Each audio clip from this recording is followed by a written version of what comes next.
আওয়ামী লীগের কোনো নেতার সাথে দেখা হলে বলতো আপা তো অ্যাকচুয়ালি কিছু করতে পারে না ওনার ছোট বোনের জন্য। কি মানে বোনের প্রতি কি মায়া, বোন চোর দেখে উনি কিছু করতে পারে না। আওয়ামী লীগের নেত্রী আমাদের বলতো, আপনাদের বলতো না? শুনেন নাই কখনো? বোন করে, আসলে উনি করে না। আমরা বিভিন্ন জায়গায় আড্ডায় শুনতাম শেখ হাসিনার ক্যাশিয়ার কি, রেহানার ক্যাশিয়ার কি, সালমান কার ক্যাশিয়ার, জয়ের টাকা কার মাধ্যমে যায়, পলক কার টাকা রাখে। শুনতেন না? শুনেন নাই? কেউ আছেন একজন শুনেন নাই? আছেন? একজনও আছেন যে শুনেন নাই? দুদক তো ছিল, উচ্চ আদালত তো ছিল, কোনো বিচার হয়েছে? কিচ্ছু হয় নাই বিচার। বিচার কার হতো? খালেদা জিয়ার বিচার। 3 কোটি টাকা একটা জায়গায় রেখেছে প্রক্রিয়াগত ভুলের জন্য, একটা টাকা সেখান থেকে কেউ আত্মসাৎ করে নাই। আত্মসাৎ মানে ভোগ করা, করেছিল।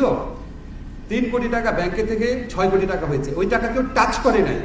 সেই জন্য 3 বারের সাবেক প্রধানমন্ত্রীকে 10 বছরের জেল দিয়ে দিয়েছে এই দেশের দুদক বিচার বিভাগ মিলে। আর সেই চোর প্রধানমন্ত্রী, যার পুরা পরিবার ছিল চোর, সে সারা দেশে বলে বেড়াতো এতিমের টাকা নাকি খালেদা জিয়া আত্মসাৎ করেছে। এই চোরের মুখের সামনে কেউ কোনো কথা বলতে পারতো না। দুদক তার দাসে পরিণত হয়েছিল, বিচার বিভাগ তার দাসে পরিণত হয়েছিল। তো একটা দেশে এরকম একটা পরিস্থিতিতে আপনারা অনেকে কাজ করতে পারেন নাই, অনেক এক্সকিউজ দিতে পারেন, তারপরেও কেউ কেউ কাজ করার চেষ্টা করেছেন। এখন তো সেই পরিবেশ নাই।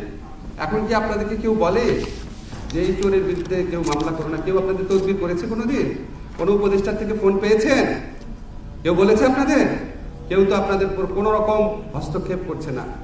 এখন সেগুলি বিচার করেন, তদন্ত করেন, প্রমাণ করেন যে আপনারা আসলে ভালো পরিবেশ পেলে ভালো কাজ করতে পারেন।